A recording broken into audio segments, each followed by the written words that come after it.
Muy buenos días, soy Nicolás Lucar, esto es Radio Exitosa, estamos en el 95.5 de la FM. Estamos en 65 ciudades a lo largo y ancho del territorio nacional y lo que ha empezado a ocurrir, digamos, ya no importa cuál sea la razón, ¿está bien? No importa, las circunstancias. Es decir, lo que es evidente es que el Ministerio Público se ha sentido sometido a presión y entre la información que empieza a publicar la prensa y que uno no entiende por qué puede salir publicado en un medio de comunicación peruano o extranjero, ¿no es cierto? Y no hay una respuesta del Ministerio Público sobre el tema que plantea en relación al caso Lavajato, la prensa, o tal vez tenga que ver o sea una, digamos, una combinación, la presión que significa que el fiscal de la Nación tenga en el Congreso dos solicitudes, ¿no? ¿no? en su contra para sacarlo del cargo, e incluso la congresista Jenny Vilcatoma había presentado una denuncia directamente contra el titular de esta investigación, que es el doctor Hamilton Castro. Pero lo cierto es que el resultado es que han empezado a pasar cosas. Han empezado a pasar cosas. Y uno entiende ahora es decir, lo complicado que es este asunto, porque, por ejemplo, en el caso de las empresas consorciadas a Graña y Montero, a Odebrecht y a las otras constructoras brasileñas, estamos hablando de las más grandes empresas constructoras del país, que según la versión de la confesión de los brasileños, no solamente sabían, sino eran parte de la red de corrupción. Y eso va a tener un impacto enorme sobre la vida nacional, porque líderes empresariales van a terminar en la cárcel, que es donde deberían estar, ¿no? Si se prueba todas las afirmaciones que la gente de Odebrecht está haciendo y que también está ocurriendo con las otras constructoras que se están acogiendo a la colaboración. Pero el asunto gravísimo es el que publica el día de hoy, en realidad confirma el día de hoy la revista Caretas, que es la información de la relación entre Pedro Pablo Kuczynski y el empresario Gerardo Saavedra. Es un empresario chileno que, dicho sea de paso, fue uno de los invitados de honor el día de la instalación de Pedro Pablo Kuczynski como presidente de la República, y que era su socio, o que ha sido su socio a lo largo de años en una empresa que se llama First Capital. Y resulta que esa empresa ha asesorado, entre otras cosas, a la ISASUR, es decir, a la Transoceánica. Ha asesorado a Transporte de Gas del Perú, es decir, a la transportadora de gas. Ha asesorado el proyecto de Olmos, es decir, a obras donde estaba Odebrecht. O sea que el presidente le envió una carta al Congreso de la República negando hechos que ahora parecen como ciertos. Y esto nos pone ante una situación sinceramente muy, muy complicada. Y estamos en la línea con Víctor Andrés García Belaúnde para hablar de este tema. Vitocho, muy buenos días. ¿Qué tal? Buenos días. Bueno, esto que ha publicado Caretas termina siendo una confirmación de algo que ya había dicho Juan Pari el año pasado, ¿no es cierto? Y de una serie de versiones que habían venido circulando en los últimos meses, ¿no? Bueno, sí, claro, esto no es nada nuevo, ¿no? Es, como bien tú dices, es una confirmación, y precisamente en un medio que es muy cercano al gobierno. No es, pues, un medio totalmente contrario al gobierno, ¿no? Entonces, tiene importancia por eso, porque nadie puede dudar de que un medio cercano al gobierno está actuando de mala fe o está inventando cosas, ¿no? En absoluto. Está confirmando algo que ya todo el mundo sabe. Se ha dicho, se viene diciendo hace mucho tiempo atrás, se dijo que no es Saavedra, creo que es Sepúlveda. ¿No? No, Sepúlveda. No, si dije Saavedra fue por error, pero es Sepúlveda. Claro. Exactamente, que sí. Escuché Saavedra. Entonces, el señor Sepúlveda estuvo en el palco de honor de la familia Kuczynski, de la familia Kuczynski, detrás de la esposa y de los hijos, el día de la transferencia de mando. Y el señor Saavedra ha sido socio de Kuczynski en 1000 asesorías y consultorías, y también en otras empresas, como Latin Fund, ¿no? Entonces, por eso es que es importante la declaración del presidente de la República personal, ¿no? No a través de un escrito, porque un escrito tú puedes decir, sí, pues yo no he asesorado, claro, yo no, pero la empresa para la cual trabajaba o la empresa para la cual estaba vinculada, sí. Entonces es un tema gramatical, es un tema semántico, es un tema de precisiones, de palabras y de artículos, pero finalmente es parte del tema, es lo que decía una asesora. Yo no he asesorado nunca a OAS, sí, pues a OAS no, pero sí a Línea Amarilla. Y OAS es propietaria de Línea Amarilla, eso es lo que decía también una de las asesoras en su momento. Entonces, ese es el juego de palabras, ¿no? Pero estamos hablando de lo mismo. O sea, hay un asesoramiento directo o indirecto, y hay un cobro, evidentemente, de honorarios, y hay una participación. Y OAS o Odebrecht, en este caso, sabían perfectamente bien por qué llamaban al señor Kuczynski, por sus grandes vinculaciones a los últimos gobiernos, porque Kuczynski nunca ha dejado de estar vinculado a los gobiernos, siempre ha estado cercano a ellos, y nunca ha sido enemigo de ellos tampoco, ni los ha criticado. Siempre ha hecho negocios y ha asesorado, porque esa era finalmente su profesión de consultor, de asesor, de representante de este tipo de empresas, ¿no? Ahora, el asunto es sumamente delicado, Víctor Andrés, en primer lugar porque tiene que ver, es decir, Pedro Pablo Kuczynski es ministro hasta el año 2006, ¿no es cierto?, con Alejandro Toledo. Entonces, el primer problema es que en el caso de la Interoceánica, él sale del ministerio e inmediatamente se convierte en asesor financiero exclusivo. Pero en el tema de Olmos es mucho más grave, porque de lo que habla el reporte al que ha tenido objeto el congresista Manuel Dan Mereguaguirre es a un reporte según el cual, en el caso de Olmos, las relaciones entre First Capital como asesor financiero exclusivo y Olmos eran del año 2005.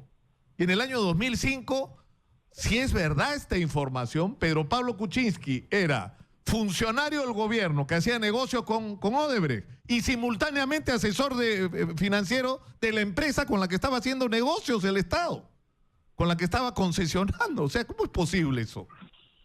Bueno, pero él ha estado siempre en ese mundo, ¿no? Es el mundo de los negocios, de las concesiones, de las financiaciones, siempre ha estado en ese mismo mundo, ¿no?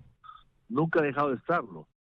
Y sus vinculaciones con el gobierno siempre le han permitido estar cerca, muy cerca a los gobiernos de todos los gobiernos, en realidad. No ha estado alejado del gobierno de García, ni el de Toledo, ni el de Humala, ¿no? Así es que...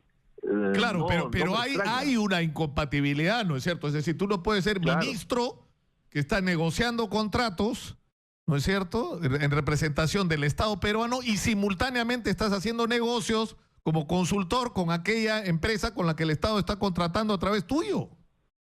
Bueno, eso es una práctica, lamentablemente, ¿no? Es una mala práctica. Hay un artículo de Bajes Kunze que escribió hace poco tiempo que describe una situación parecida a los años 80, ¿no?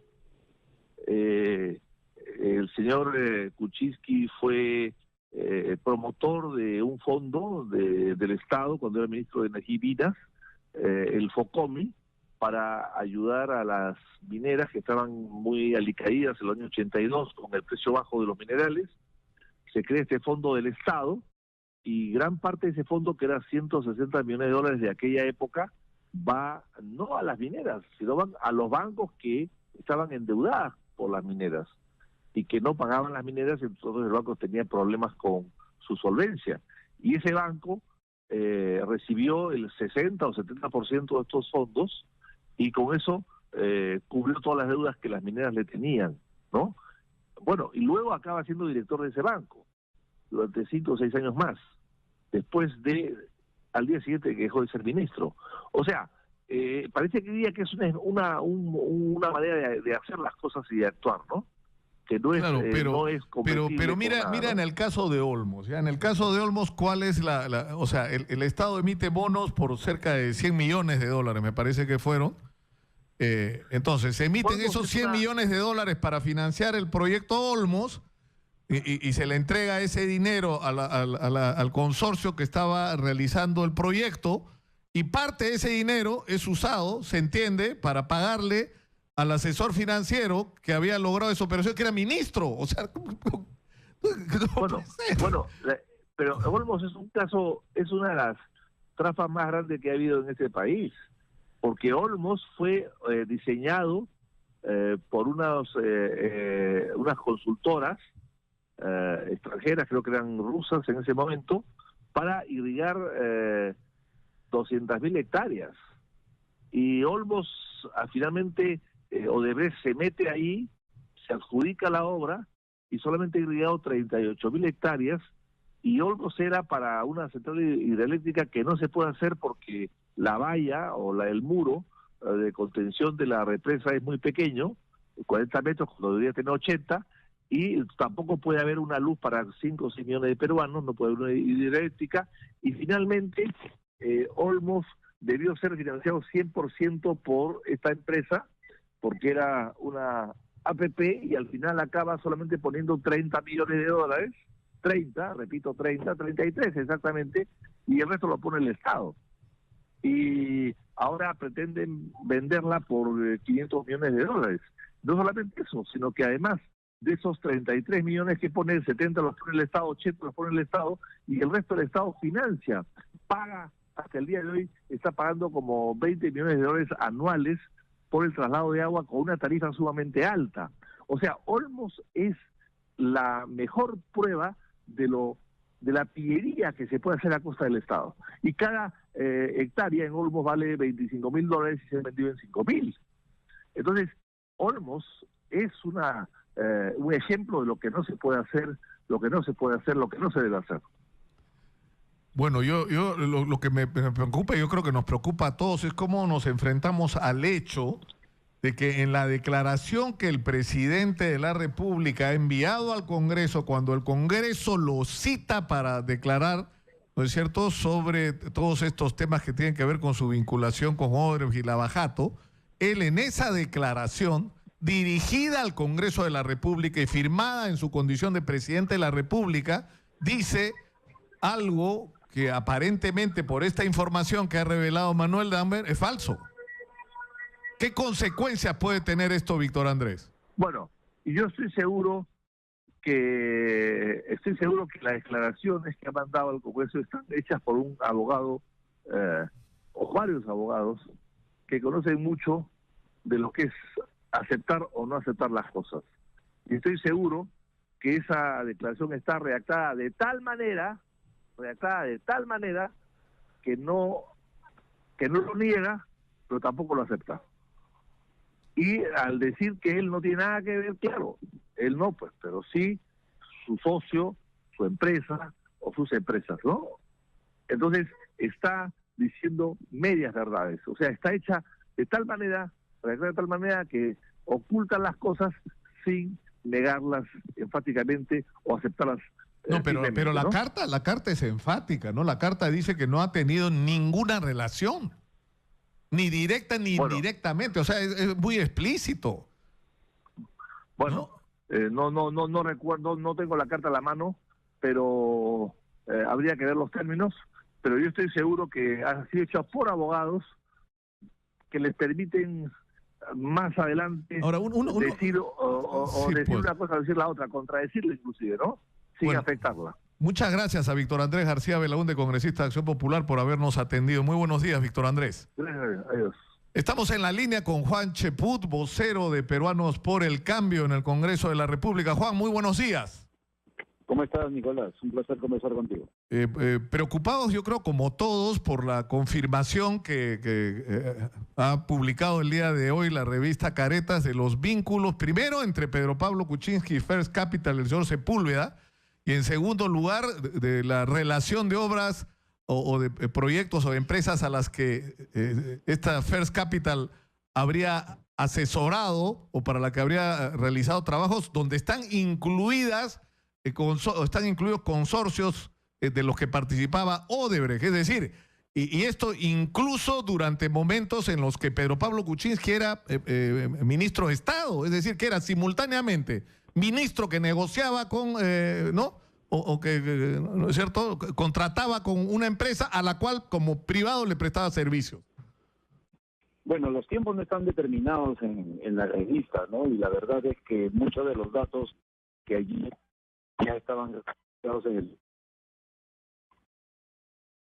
Sí, no, hemos perdido la comunicación con Juan. Juan, ¿estás ahí todavía? No, perdimos la comunicación, lamentablemente. Estamos reconectándonos. Hay que señalar que ¿de dónde sale esta información? La First Capital, que es esta compañía de inversiones, asesoría financiera que tenía sede en Miami, tenía una página web en la que estaba la lista de todos sus clientes, todas sus operaciones, los montos y quienes participan, y ahí aparecía Pedro Pablo Kuczynski, ahí aparecía esa página web que había desaparecido. Alguien se tomó el trabajo de recuperar la información, y en la información resulta que se dicen estas cosas tan serias, ¿no? Y recuperamos la comunicación con Juan Cheput. Juan. Pues acaso estoy en la circunvalación, por eso se cortó.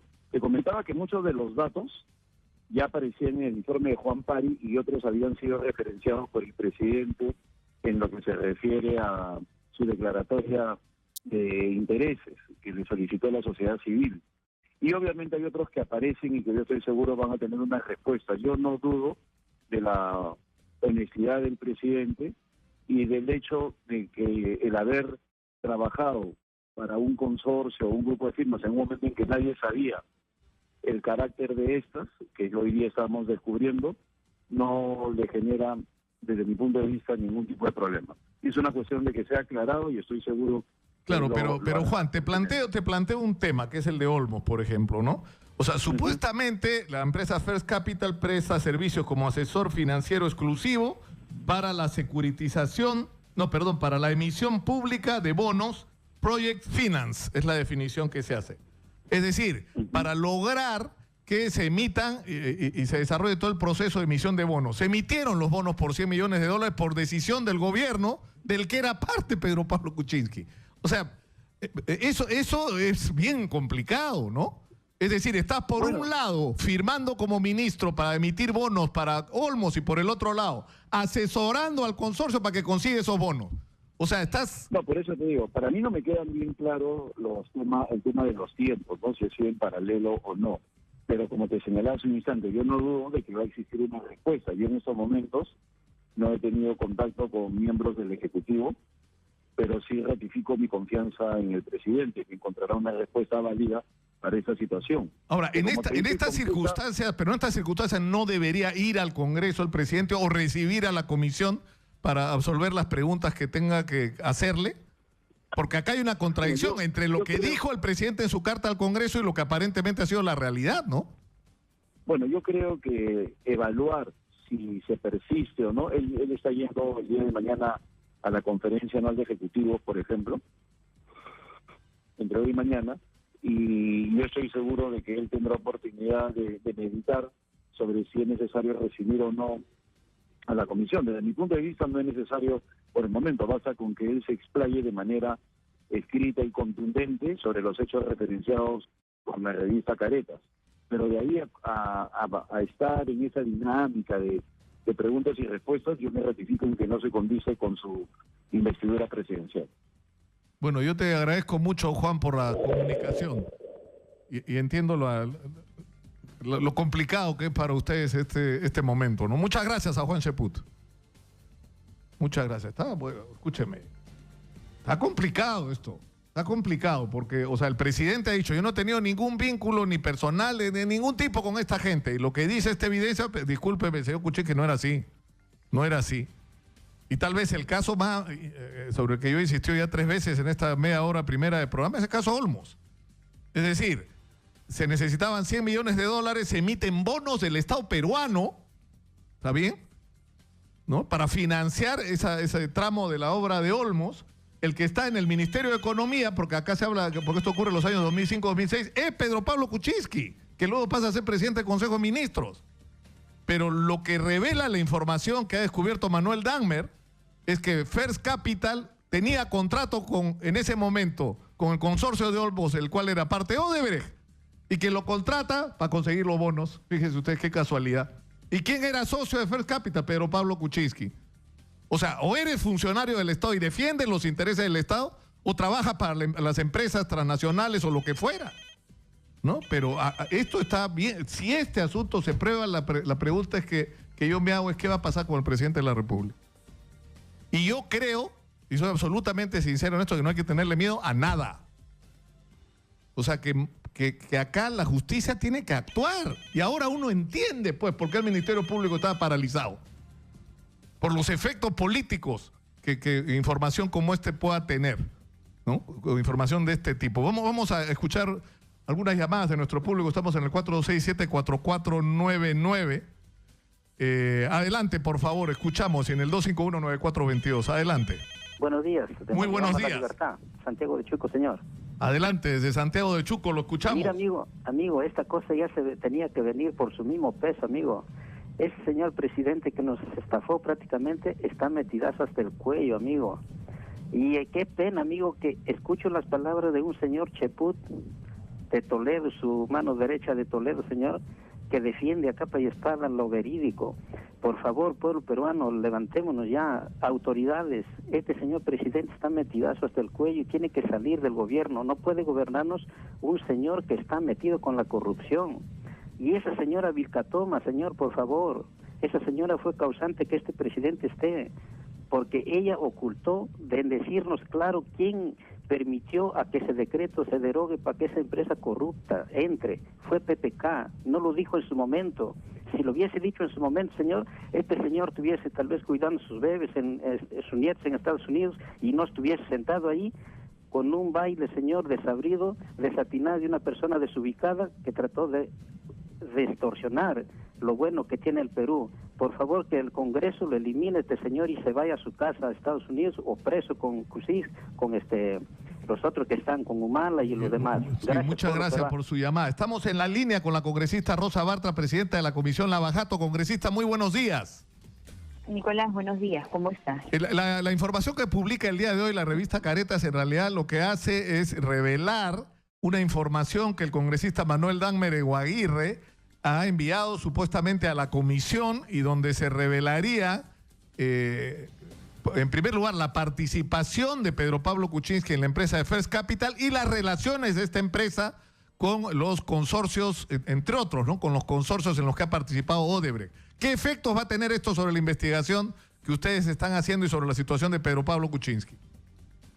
Nicolás, nosotros estamos investigando los proyectos, en este caso el proyecto de la carretera interoceánica o el proyecto de trasvase Olmos, otros proyectos. Esto involucra obviamente la participación de una serie de actores y por eso es que es tan importante para nosotros tomar la declaración del presidente Kuczynski, entonces funcionario en la forma de primer ministro, entonces también además socio de First Capital. Nosotros no podríamos adelantarle, porque no es posible, por la reserva en la que llevamos la investigación, qué más hallazgos tenemos. Pero de hecho, esto que ha presentado el congresista Dahmer, nosotros ya lo teníamos desde hace algunas semanas, y un poco más quizás, precisamente por eso es que... Repito, por eso es que ustedes querían que fuera el presidente para contestar las interrogantes. Pero digamos, hay una contradicción flagrante entre la información que ustedes tienen a través de Dahmer y entiendo otras informaciones a las que han tenido acceso y lo que el presidente dice en su carta. Entre lo que el presidente dice en su carta y lo que nosotros tenemos como parte de nuestra investigación. Por eso es que yo quisiera, aprovechando la entrevista, que la población entienda que no se trata, como han querido hacerlo ver, de una obsesión de Rosa Bartra, de una obsesión del fujimorismo por querer lesionar la figura presidencial de ninguna manera.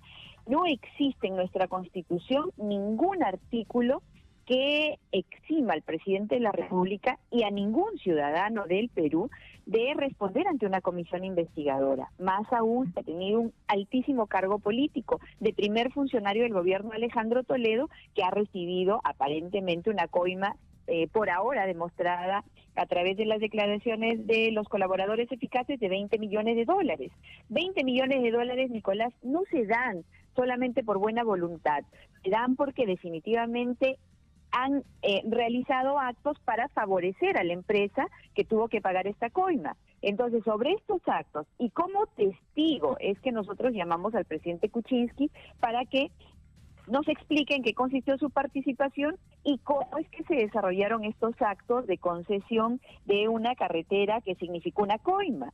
No existe más voluntad que la que hemos expresado públicamente, que el Perú conozca la verdad, que el Perú tenga derecho a ejercer lo que constitucionalmente le asiste, que conozca la verdad. Bueno, ustedes van a reiterar entonces su insistencia en que el presidente acepte recibir a la comisión y responder en directo a un interrogatorio.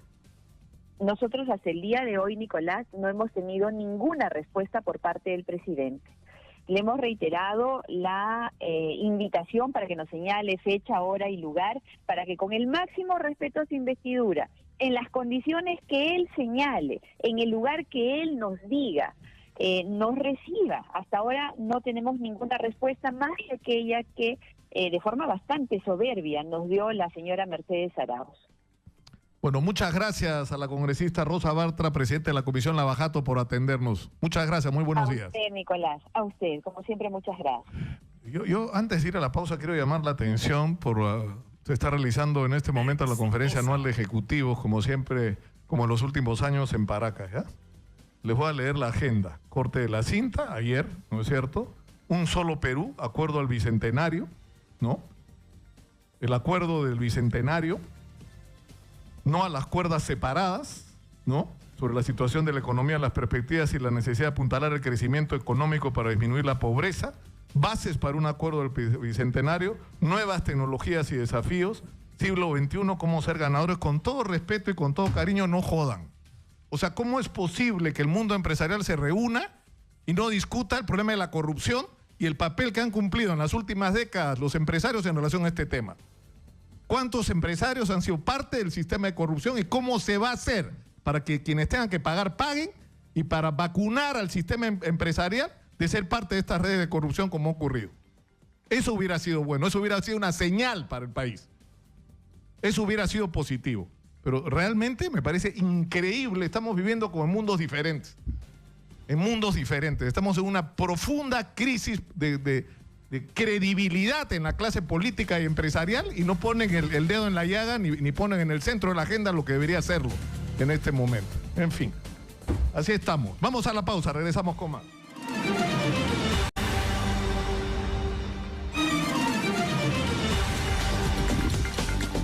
Nuestra pregunta el día de hoy en las redes sociales: ¿qué piensan ustedes de la revelación que se ha hecho el día de hoy? Que es información que el congresista Manuel Dagmer ha entregado al Congreso de la República, que vinculan a Pedro Pablo Kuczynski, según esta información, con la empresa First Capital, donde estaría asociado a un empresario chileno de apellido Sepúlveda, y que juntos habrían realizado una serie de asesorías, incluyendo a Odebrecht y a los consorcios en los que participaba Odebrecht, no solo después de que Pedro Pablo Kuczynski fue ministro durante el gobierno de Alejandro Toledo, sino incluso cuando él era ministro.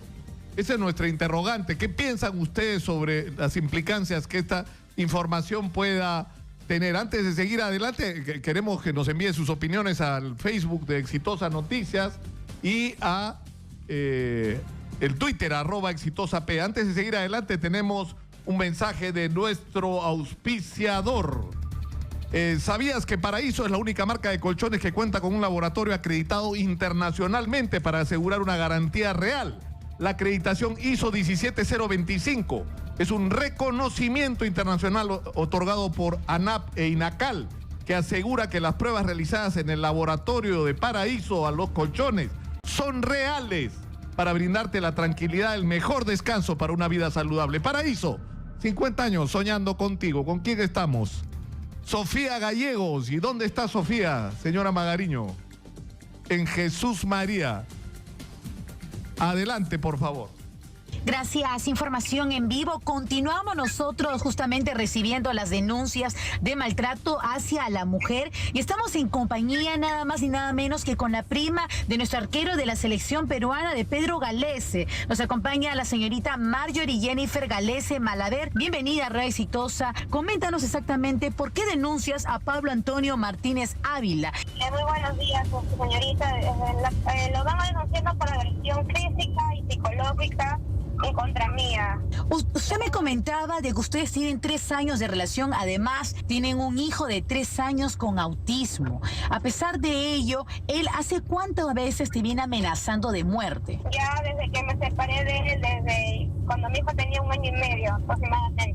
Finalmente, nosotros queremos saber qué llamado haces a las autoridades, teniendo en cuenta que no solamente corre en peligro tu vida, sino también la de tu hijo. Yo lo que quiero es que, por favor, la Ministerio de la Mujer y toda la justicia, por favor, que se hagan cargo de mi caso, que yo ya me he ido a denunciar en la comisaría que está cerca de mi casa y me han dicho que él no tiene orden de arresto hasta que él se vuelva a acercar a mí, o sea, hasta 300 metros de mi distancia él se puede acercar y recién. ¿Qué están esperando? Que me mate, que me haga daño. Bien, muchísimas gracias, Marjorie, por conversar con Radio Exitosa. Informó Sofía Gallegos, Exitosa Noticias. No para esto de la violencia contra las mujeres, ¿no?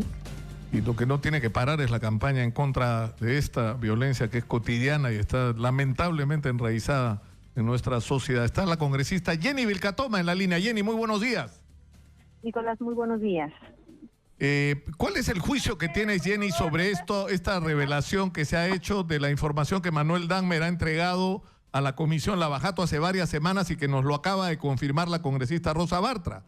De que es cierto que tienen esa información y de ahí, entre otras razones, la insistencia a tener un interrogatorio directo con el presidente Pedro Pablo Kuczynski sobre su papel en este caso. Bueno, Nicolás, parece que el gobierno está en caída libre. Hay información del pasado que se está revelando inevitablemente. Hubiera sido muy importante por una acción de transparencia que el presidente lo diga, pero al no decirlo, al no aceptar a la comisión y poder declarar, aunque sea en estos momentos, aunque debió haberlo hecho antes, cuál ha sido su relación con la empresa First Capital y si finalmente a través de First Capital recibió dinero de Odebrecht. Pero lamentablemente lo que se está revelando es que todo esto habría sido pagos más bien que lo vinculan a sus funciones en la etapa del gobierno del señor Alejandro Toledo. Ahora, ¿qué consecuencias puede tener el hecho? Y hemos planteado la interrogante, por ejemplo, al congresista Juan Cheput, que se niega a aceptar la posibilidad de que esto sea cierto, es decir, de que la versión que habría dado el presidente a la comisión o al Congreso a través de una carta firmada como presidente contendría información falsa. Es decir, él ha dicho ahí que él no tenía ninguna relación y todo indica que sí tuvo. Claro, los voceros oficialistas ya se han quedado sin argumentos de defensa, pues aparentemente ni a ellos se les estaría diciendo la verdad. Y bueno, la elaboración de esa carta obedece a un intento, para mí sin frutos, exitosos de poder evadir la acción de la justicia, evadir la investigación que tiene que hacer en este momento la Comisión del Congreso y que también debería haberlo hecho hace mucho tiempo el Ministerio Público. Y según tenemos conocimiento, la denuncia de la Procuradora Ampuero hasta el día de hoy no ha sido aperturada en un despacho fiscal o no se le está dando el trámite, muy por el contrario está rebotando en varias fiscalías. Es lamentable, Nicolás, pero nosotros lo hemos dicho desde el principio, ¿no? Lamentablemente, toda aquella persona que se vinculó a Odebrecht y recibió dinero, ya sea como el pago de una coima a través de una consultoría, o ya sea que con algún tipo de lobby logró que Odebrecht se beneficiara con algún tipo de empresa o que otras empresas consorciadas lo hayan hecho, necesariamente van a desfilar por los ministerios públicos, por el Congreso de la República, por cuanto ya estos hechos han ocurrido en el desarrollo de la historia peruana y ya no van a poder ser borrados con nada. Lo único que se está haciendo en este momento es levantar una serie de cortinas de humo, contratar a una serie de periodistas que de manera constante vienen atacando y vienen malinformando a la sociedad sobre, por ejemplo, el accionar del Ministerio Público. Pero lamentablemente ya este gobierno está en caída libre. Ya esta información que ha salido, que obviamente va a tener que ser objeto de verificación, no ya ponen un riesgo total al presidente Kuczynski de la forma en la que tiene que ser vinculado en esta investigación. Muchas gracias a Jenny Vilcatoma, congresista de la República, por atender nuestro llamado. Muy buenos días, Jenny. Gracias. Gracias, Nicolás. En este momento en Zúrich son 10 para las, ¿qué? Para las 5 de la tarde, ¿no es cierto? Sí.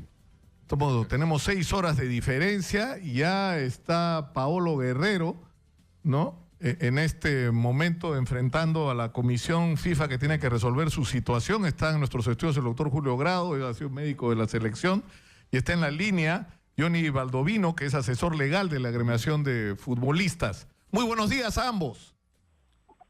¿Qué tal, Nicolás? ¿Cómo estás? Buenos días. Bueno, ¿cómo estás, Nicolás? Un gusto estar con ustedes. Johnny, un abrazo, un saludo, como somos de años. ¿Qué tal, doctor?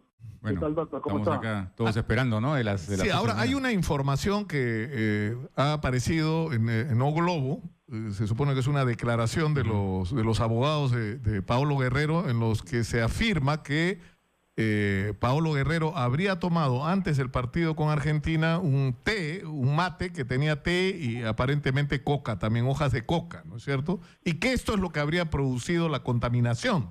Sí, la verdad que Johnny no me va a dejar de mentir, es un tema, yo lo veo con bastantes aristas, complicado.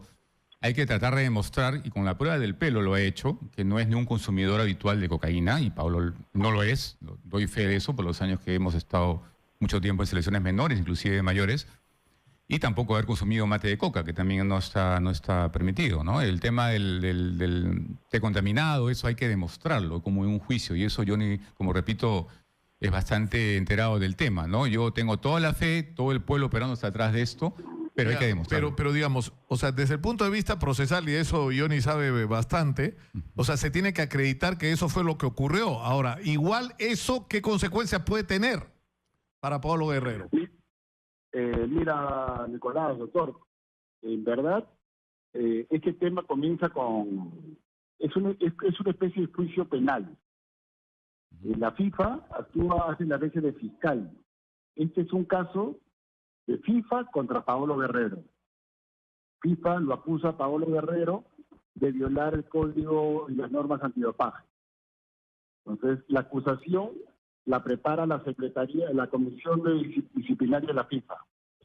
Y se le entrega a esta comisión, que integran 3 miembros.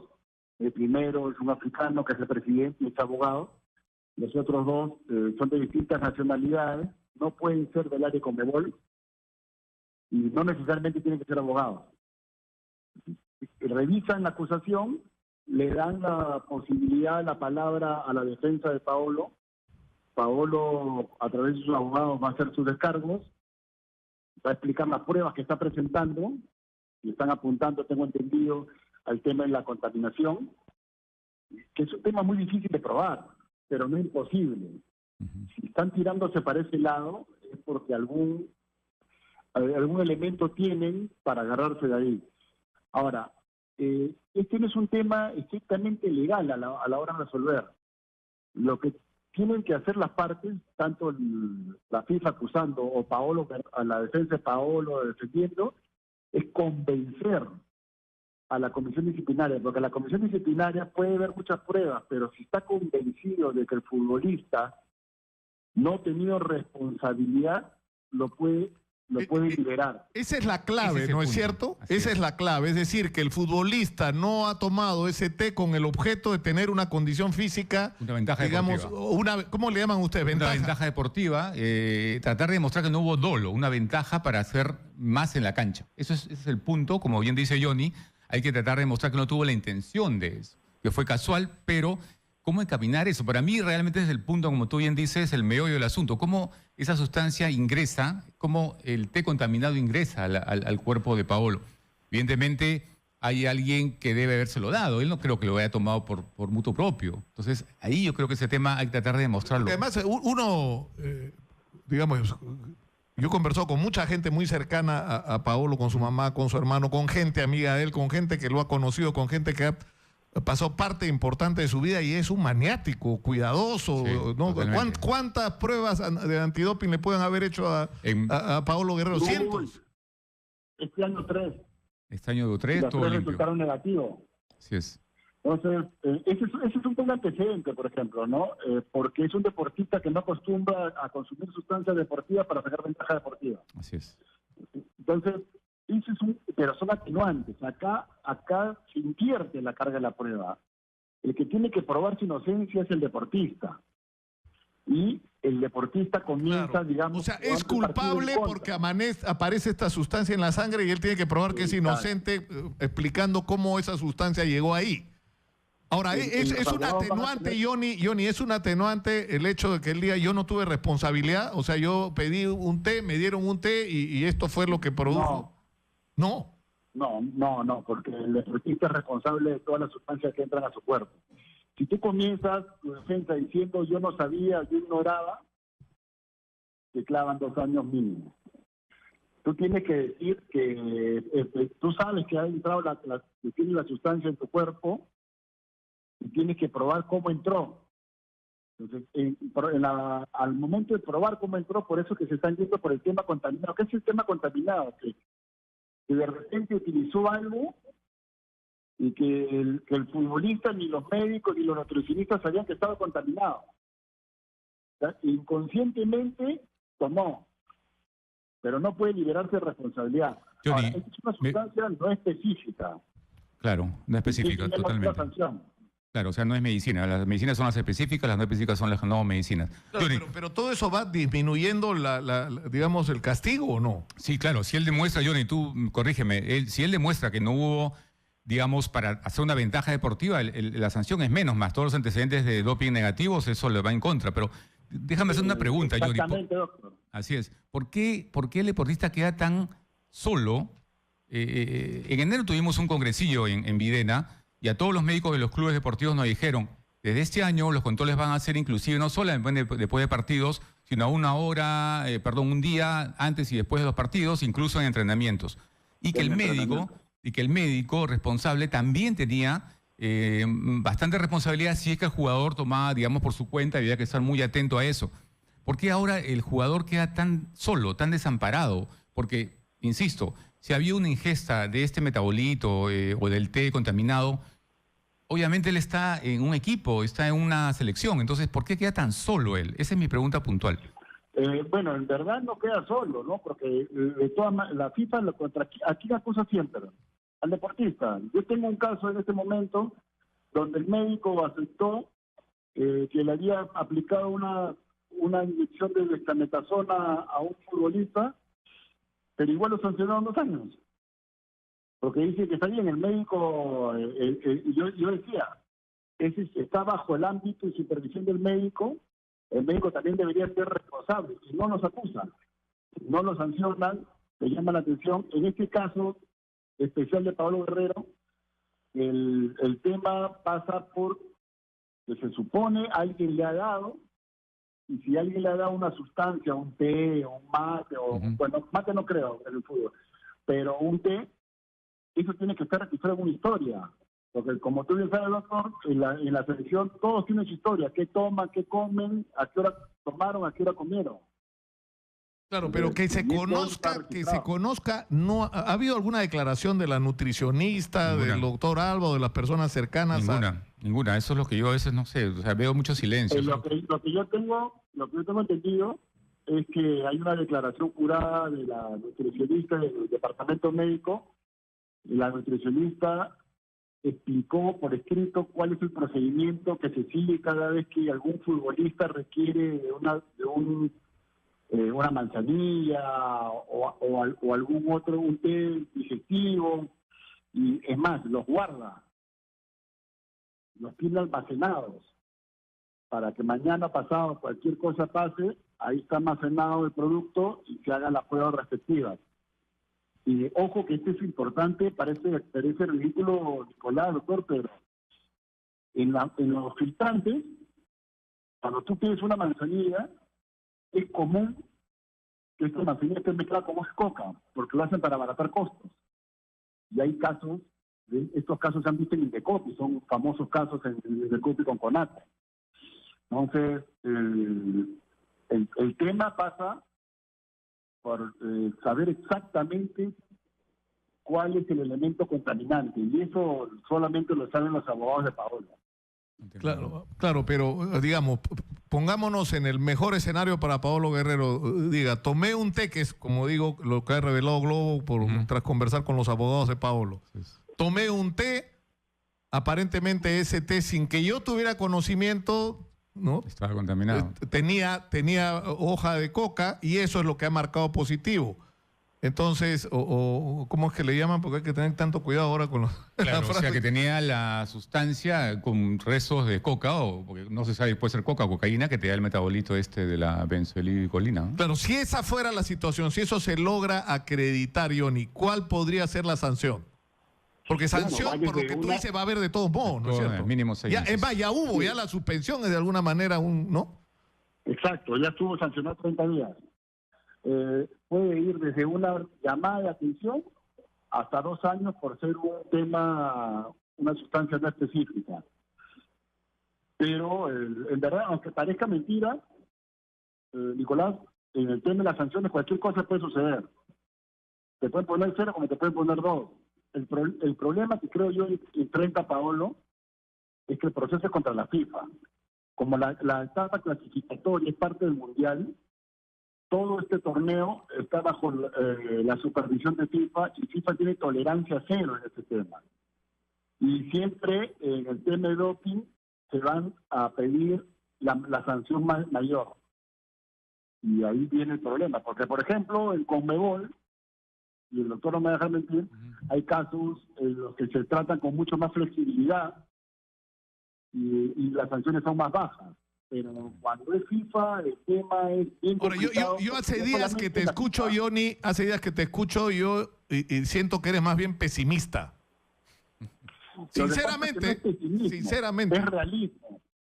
O sea, lo que tú nos estás diciendo, estemos listos para lo peor. Siempre tenemos que estar listos para lo peor, pero eso no quiere decir que dejes de luchar para conseguir lo mejor. Yo te lo digo en base a la experiencia. Yo he tenido 15 o 20 casos de dopaje. Me he peleado con FIFA varias veces. Es más, me peleé con FIFA en el PAS por el caso de Joel Sánchez, donde pedíamos rebaja, ni siquiera... y le pusieron 2 años, porque ellos entran en una intransigencia con el tema del doping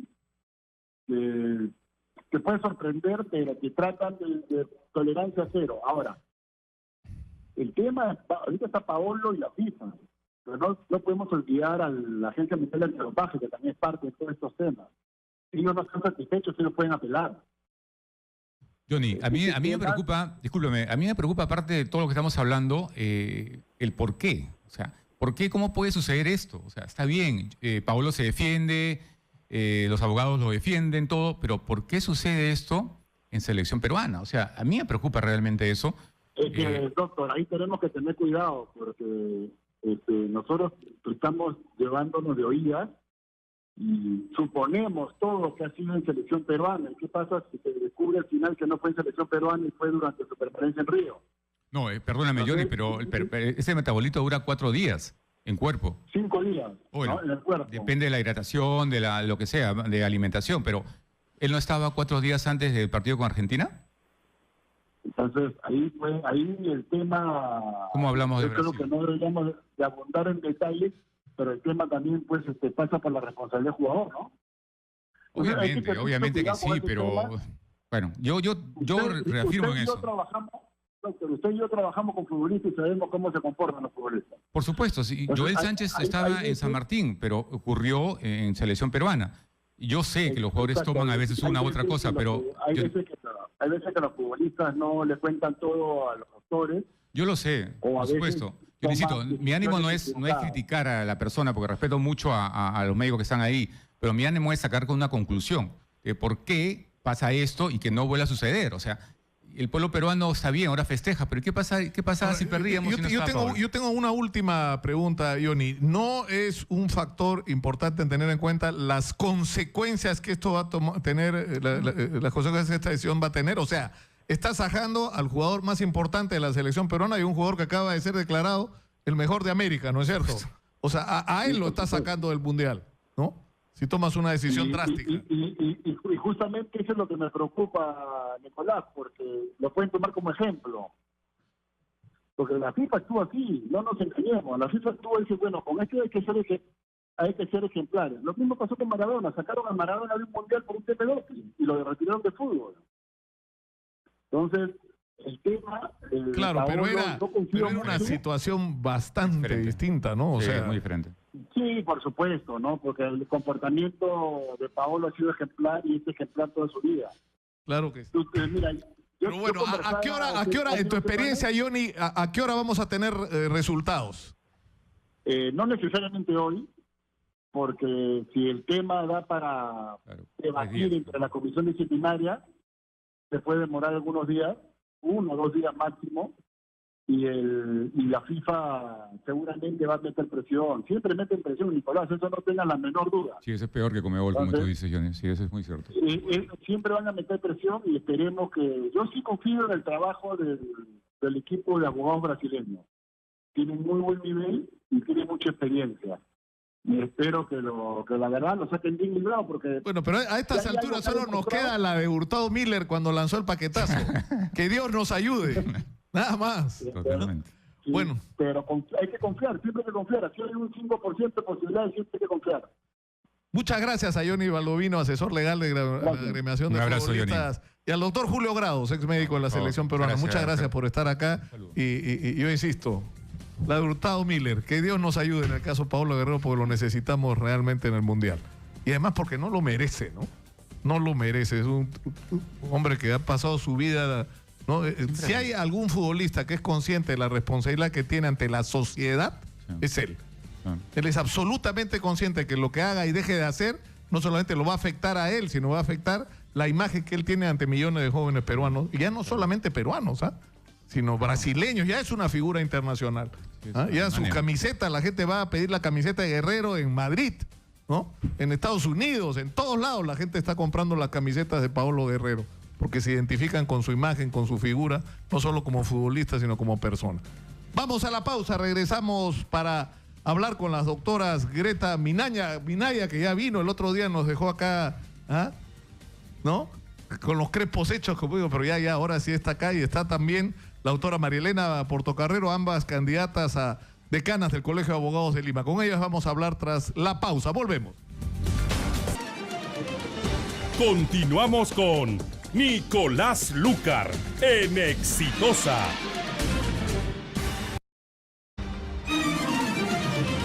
Antes de seguir adelante, un mensaje de nuestro auspiciador. ¿Cuántas veces le ha ocurrido que su pareja se mueve y no lo deja descansar? Paraíso tiene la solución para este problema. La línea de colchones Royal de Paraíso cuenta con resortes Pocket que tienen respuesta independiente. ¿Esto qué quiere decir? Que aunque su pareja se mueva, usted va a poder descansar de la mejor manera durante toda la noche. Paraíso, 50 años soñando contigo. Y vamos a seguir haciendo esta especie de espacio para, ¿no? Dirigido a los abogados. Es un espacio para que los abogados puedan tomar con la mayor sabiduría posible la decisión que tienen que tomar este sábado, que es elegir a sus representantes al colegio de abogados, entre otros el de Lima. Están con nosotros la doctora Greta Minaya y la doctora Marielena Portocarrero. Ambas están postulando a este cargo. Y yo les rogaría que empecemos rápidamente por una breve presentación de cada una y una síntesis de lo que proponen. Bueno, la doctora Minaya, comenzamos con ella. Muy buenos días a todos ustedes y gracias por la invitación. Yo he sido magistrada del Poder Judicial, también he sido magistrada del Jurado Nacional de Elecciones, exdecana del Colegio de Abogados de Lima el año 2006 y bueno, entre los cargos que he representado, ¿no? ¿Y cómo podría resumir usted, doctora Minaya, su propuesta? O sea, ¿por qué razón los abogados tendrían que votar por usted pasado mañana, el día sábado? Bueno, mire, yo fui decana el año 2006 y las cosas que ofrecí cumplí en parte porque el tiempo era más corto. Ahora son 2 años. Entonces, quedan tareas pendientes. Entre ellas está, como digo, he visto que los decanos que me han sucedido no han dado al colegio el nivel que le corresponde dentro de la sociedad, ¿no? No hay pronunciamiento del colegio, tiene que recuperar el liderazgo que siempre ha tenido. como institución gremialista y como defensora de los derechos humanos también y de la sociedad en general, ¿no? Porque los abogados estamos para eso formados, para defender las cosas que son legítimas. Sobre todo en cuanto a vemos que la Administración de Justicia, por ejemplo, tiene muchas fallas, muchos errores, y no se hace nada, por eso aumenta cada día la criminalidad. Estamos viendo los casos de feminicidio, por ejemplo, que afectan a la mujer, sobre todo, incluso niñas, y eso tiene que ser castigado con severidad. A los jueces les falta un poquito de, creo que yo, de... coraje, digamos, lo voy a, para que no diga usted algo más grueso. Así es, efectivamente. De acuerdo. Y usted, doctora Marielena Portocarrero, cuéntenos. Bueno, mi nombre es Marielena Portocarrero, egresada de la Universidad San Martín de Porres, con 20 años de ejercicio en desempeño profesional, docente universitaria, Universidad Inca Garcilaso de la Vega, Universidad San Martín de Porres, la Escuela Superior de Policía Nacional del Perú, actualmente abogada, litigante también, y gremialmente me he desempeñado como vicedecana del Colegio de Abogados de Lima. ¿Por qué votar por Marielena Portocarrero? Primero, porque acabo de salir, bueno, hace algunos años de la gestión de vicedecanato y conozco por dentro el colegio. Si bien es cierto, es importante retomar el prestigio del colegio, ser el baluarte de juridicidad que se nos tome en cuenta en las decisiones más importantes del país, también considero que para ello nosotros necesitamos dos temas puntuales: capacitación y bienestar. En ese sentido, con respecto a la capacitación, nosotros consideramos que se debe hacer uso de la innovación tecnológica. Nosotros tenemos lo que es las plataformas virtuales, los pagos online, las habilitaciones online. Los abogados muchas veces tienen que trasladarse de provincia para conseguir esta constancia de habilitación. Con respecto a la capacitación, consideramos muy importante no solamente la capacitación presencial de primera línea, sino también plataformas virtuales. Es decir, que se hagan convenios con universidades nacionales, con universidades del extranjero, que ya estamos en conversación nosotros, para que se puedan dar los posgrados, las maestrías. Que el colegio sea el que dé... Que el colegio sea el motor, que el colegio facilite los medios. Entiendo, acaba ahorita, ¿no es cierto? El plazo para inscribir, la SUNEDU va a cerrar el plazo para inscribir a la... Lo que pasa es que las universidades están vigentes, las universidades están, los convenios con las universidades para poder optar a estos cursos. Luego, la biblioteca virtual gratuita para el abogado, que es muy importante. Las oficinas virtuales, la bolsa de trabajo para el abogado joven. Somos como 50.000 abogados en ejercicio, más casi 80.000 inscritos en el colegio, y ellos tienen problemas para insertarse en el mercado laboral. Después con las limas también. Lima Miraflores, la infraestructura no da cabida para tantos abogados y tenemos problemas en Lima Norte, problemas en Lima Sur, para consolidar la presencia de los abogados y que ellos se sientan confortados, se sientan apoyados de que el colegio no solamente está para pagar una habilitación o para pagar una cuota, que el colegio le brinda un servicio de primera al abogado. De acuerdo, pero eso es un tema. Ahora, el otro es, yo he estado tratando de llamar la atención, lamentablemente hemos empezado tarde, porque hemos debido hacer, y esto es una autocrítica en alguna medida, ¿no? Porque hemos debido darle más importancia a esta elección del Colegio de Abogados. ¿Por qué? En Brasil, el Colegio de Abogados es el que presenta la denuncia constitucional contra el presidente Temer. Es decir, tiene un papel decisivo en la lucha contra la corrupción. Entonces, acá el problema que tenemos es que la intervención del colegio ha sido declaraciones eventualmente del decano, pero que son declaraciones personales, no institucionales. No es pronunciamiento del colegio. Claro, pero además tienes el problema de que parte de los investigados en este escándalo de corrupción son estudios de abogados, además prestigiosísimos, se suponía, ¿no? Así es. Falta ética profesional acá también, ¿no? Y hay que luchar para que el abogado tenga más ética al momento de desempeñar sus funciones. No solamente se trata de ir a defender porque esto es mi amigo, sino que hay que hacerlo con corrección, cumpliendo la normatividad vigente, ¿no?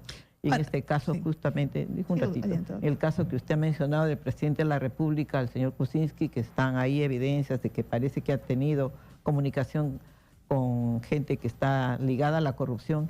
Es necesario que se investigue eso, claro, pero ahorita no se puede hacer porque él está en funciones. Apenas él termine su gestión, tiene tiempo para que se le investigue. Pero, por ejemplo, eso es una controversia, ¿no? Porque hay quienes dicen, como estos son actos que se ocurrieron antes de que él sea presidente, no tiene la prerrogativa.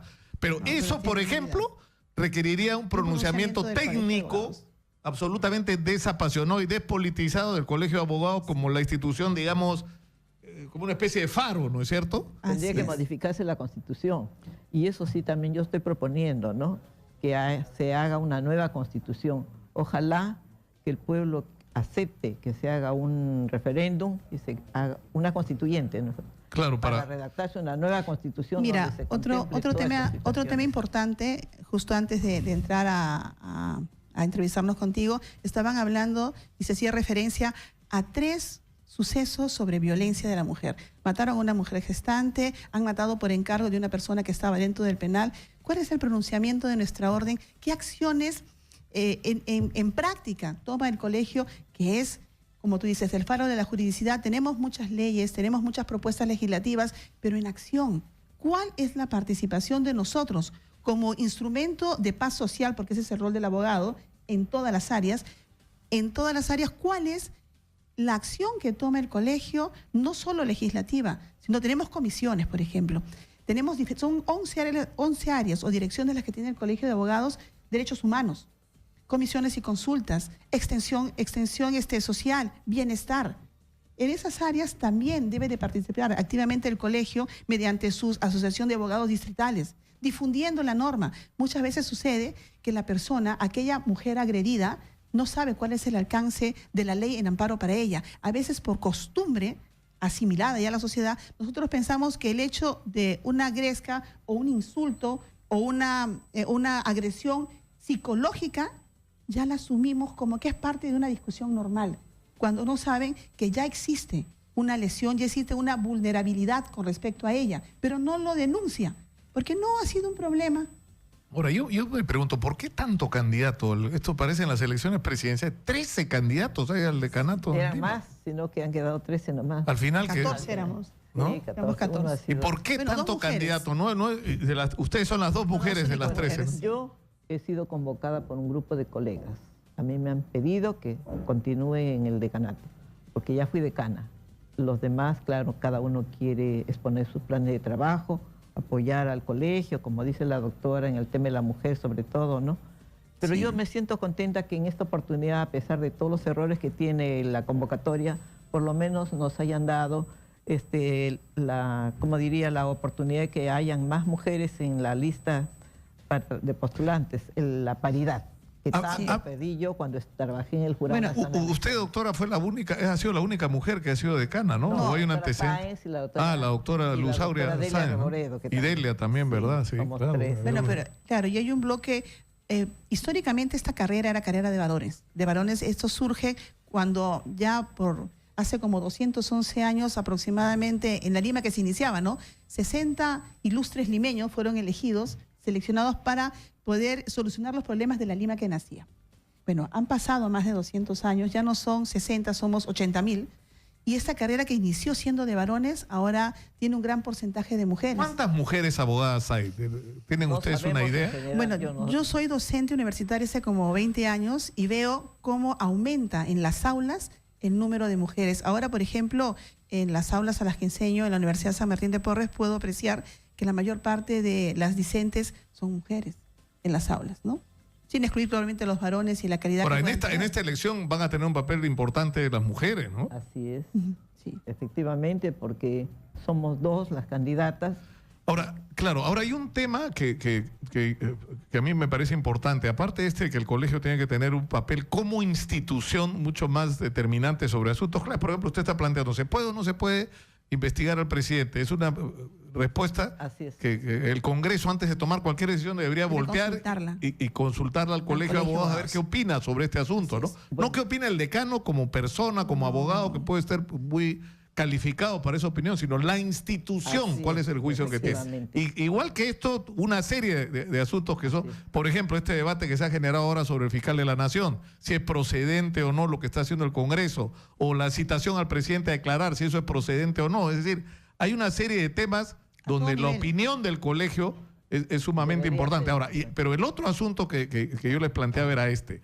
Es decir, que un abogado, en este caso, por ejemplo, en la investigación que está yendo lamentablemente más lento de lo que debería ir, uno de los temas en el caso de la red de corrupción es el papel de los abogados y de los estudios de abogados y de todo este tema de los arbitrajes y de la formulación de contratos hechos de tal manera, ¿no?, lleno ¿no es cierto?, de vericuetos para permitir que, ¿no es cierto? Algo me dice nuestro director, dicho sea de paso, nuestro nuevo director, el señor Tito Alvites. Bienvenido, Tito. ¿Qué es lo que me dices?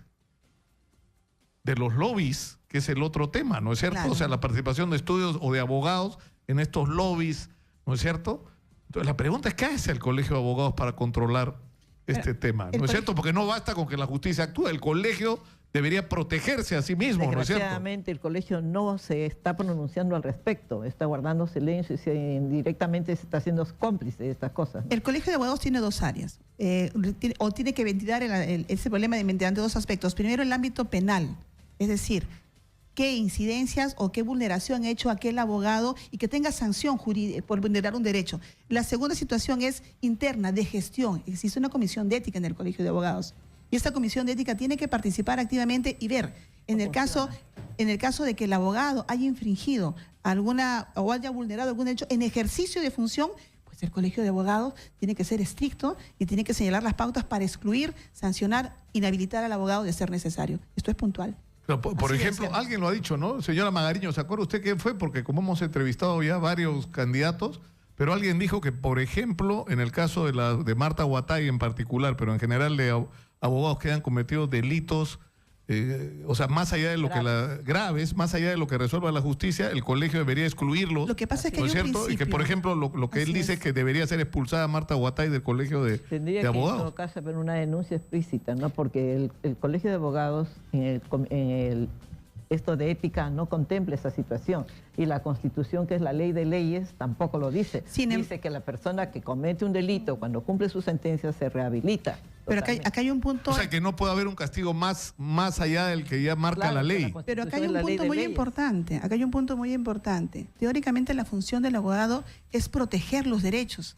Y éticamente, la función del abogado es actuar en defensa de los derechos humanos, en defensa de los derechos que están amparados en la Constitución, ¿no? Es decir, si hay una sentencia y esta persona ha atentado y se ha evidenciado, porque ha sido una sentencia, ha sido condenatorio el fallo, y luego habrá cumplido, lo que pasa es que esta acción debió efectuarse cuando estaba en gestión, en el momento en que se dio, porque efectivamente había una vulneración. En el momento en que se produce la sentencia, no cuando ya se cumplió. Pero en la sentencia no se ha establecido su inhabilitación tampoco.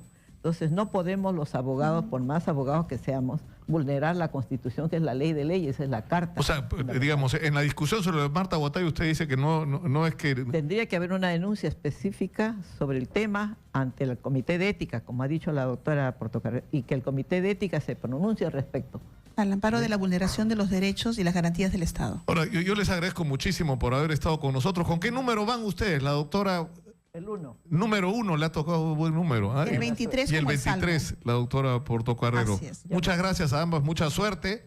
Y démosle importancia a esta elección del Colegio de Abogados. El Colegio de Abogados tiene la obligación de cumplir un papel clave en la reconstrucción moral del país. Si me permites, ¿no? un tema informativo extra para los colegas, aprovechando los micrófonos del programa. La elección, la primera vuelta es el 2, la segunda vuelta es el 9. Nosotros tenemos la obligación de participar en las dos elecciones, porque luego surgen los problemas con las multas para los agremiados. O sea, el que no vota es multado, ¿no es cierto? Así es. Y el sobre que se está remitiendo, el plazo es hasta el día de mañana, porque se ha extendido el plazo para que puedan recabar el sobre, porque es la primera elección virtual al 100%. Este sobre es para mañana, es su último día. El abogado tiene que votar en la primera vuelta y en la segunda vuelta, y el PIN o la información brindada en el sobre le va a servir para las dos elecciones. Perdón, sí. Claro. Hoy día es la última sección, el 30. 30, el 30, que es hoy día. 30, perdón, sí. Porque mañana ya es primero. Sí. Bueno, a votar todos los abogados. Sí. No, mañana ya no podemos, no me digas que no podemos entrevistar a nadie, ¿o sí? Sí podemos entrevistar, puede, sí, claro. Sí. Claro, sí, son como 13 candidatos, hemos entrevistado 5 nomás, nos faltan como 8. No sé cómo vamos a hacer, pero debimos tenerlos a todos. Es una pena no haberlo podido hacer. No, muchas gracias por estar acá. Vamos a la pausa, regresamos con más. Esto es Exitosa 95.5 de la FM. Vamos a tratar de averiguar en el corte qué está pasando con Paolo Guerrero, si hay alguna información. José Vilches, el joven periodista peruano que vive en Italia, se ha ido hasta Suiza a ver qué pasa con Paolo Guerrero. ¿No? Pues Paolo se ha encontrado en el aeropuerto, en Zúrich, hasta con barra de peruanos que han ido ahí a saludarlo y a recibirlo. Increíble, ¿no? Eso habla bien de nuestros compatriotas que viven en Europa. Vamos a la pausa, volvemos con más. Búscanos en Twitter como @exitosap y en Facebook como Exitosa Noticias. Ya regresamos con Nicolás Lúcar en Exitosa.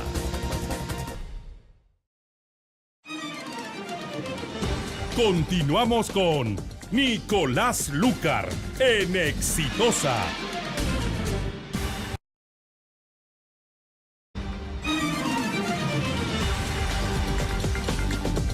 Hablemos claro.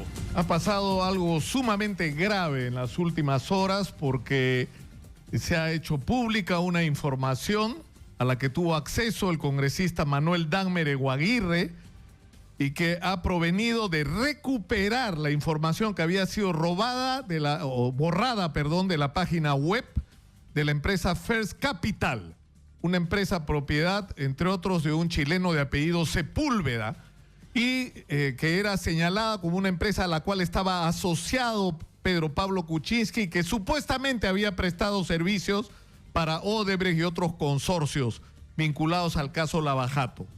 El problema es que el presidente Pedro Pablo Kuczynski declaró en una carta enviada a la Comisión Lava-Jato que él no tenía ningún vínculo y ninguna relación con nada que tuviera que ver con el escándalo de Lava-Jato, pero lamentablemente lo que revelaría esta información es que esto no es así, que por lo menos en 3 casos puntuales, que son la interoceánica, el trasvase de Olmos y el proyecto de gas del gasoducto del sur, en esos 3 casos la empresa First Capital habría prestado servicios incluso cuando Pedro Pablo Kuczynski ejercía como ministro, es decir, que era simultáneamente ministro y a la vez prestador de servicios para la empresa que estaba negociando con el Estado a través de él.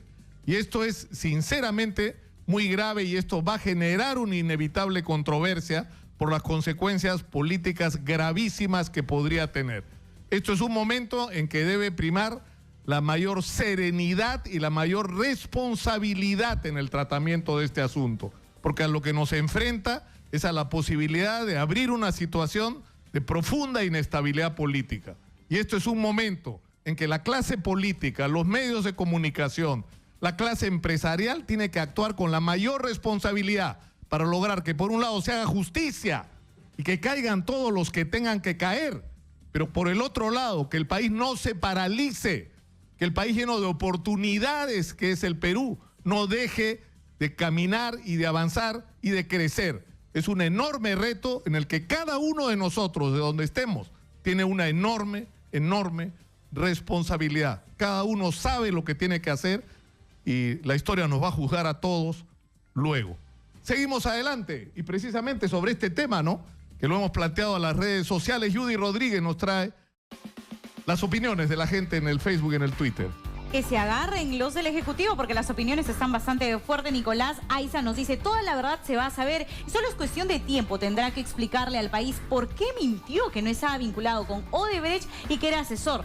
Dios nos libre, señala Aiza. Por otro lado, Luis Ruiz Albán nos dice, toda la vida ha sido un lobista en contra de los intereses del Perú. Ay, ay, ay, nos dice Luis Ruiz Albán. Juan Carlos opina, PPK ya tiene su escape perfecto para cuando lo quieran procesar por corrupción. Al final, él estará tranquilazo en su granja de Wisconsin, dice, protegido por ser norteamericano. Esa es la realidad, es lo que opina Juan Carlos. Por otro lado, Denis nos dice, debe salir a responder inmediatamente luego de ir a la comisión Lavallato. Ojalá no haga sus descargos, haga sus descargos mañana antes de las 10 de la mañana, señala Nicolás. Se lo quiere ahorita los descargos del presidente. Por otro lado, Edgardo nos dice, más dice, ahora, ¿qué harán los escuderos del presidente? Y por último, ¿qué opina César? Dice, él cree que se quiso hacer todo lo posible para esconder esas pruebas, pero PPK debe asumir su responsabilidad si en caso la tuviera. Una más para irnos ya a la mesa de conducción. Nicolás César opina, es algo que ya no se puede ocultar. Él fue el que organizó todo con Odebrecht cuando fue ministro de Toledo para saquear a nuestro país. O no se acuerdan, dice, cuando Elian le dijo que se calle si no iba a contar todo lo que ella sabía. Por eso la fiscalía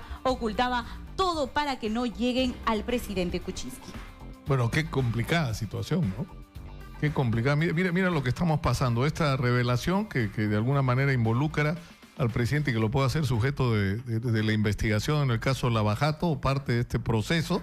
Tienes 2 solicitudes para, ¿no es cierto?, destituir al fiscal de la Nación, una denuncia fiscal contra el fiscal Hamilton Castro, que encabeza esta investigación, en un contexto donde además se está cuestionando a los miembros del Tribunal Constitucional, porque más allá del cuestionamiento que hay en relación a la interpretación del voto sobre el tema del frontón, hay la denuncia gravísima que hizo Jenny Vilcatoma en el programa que tiene aquí en Exitosa el domingo pasado, con respecto al hecho de que había miembros del Tribunal Constitucional que se la pasaban viajando por el mundo. Por el mundo, con plata de todos los peruanos del Tribunal Constitucional, cuando estaban yendo en viajes que pueden considerarse privados, o decir, que no tenían que ver con la función de miembro del Tribunal Constitucional, ¿no? Entonces eso inevitablemente va a tener consecuencias. O sea, estamos en un contexto bien complicado, y como yo decía hace un ratito en esta especie editorial que hago todos los días, yo digo, en un momento que es una oportunidad, o sea, el precio de los minerales va a subir, estamos de moda en el mundo entero con los productos de exportación, ¿no? Los superfoods peruanos que se han puesto de moda en el mundo. O sea, tenemos enormes oportunidades económicas, pero una vez más la clase política es la que nos falla, ¿no? Nos decepciona y nos falla. Muchas gracias. A ti, Nicolás. Ayude. Antes de ir adelante, un mensaje de nuestro auspiciador. ¿Sabías que los colchones Paraíso son los únicos que cuentan con un chip que contiene todo el ADN del colchón, toda la información? Este chip cuenta con la tecnología RFID, que contiene la fecha de fabricación, los insumos y los materiales utilizados. Además de asegurarte la garantía y calidad de tu colchón Paraíso para un mejor descanso y para una vida saludable. Paraíso, 50 años soñando contigo.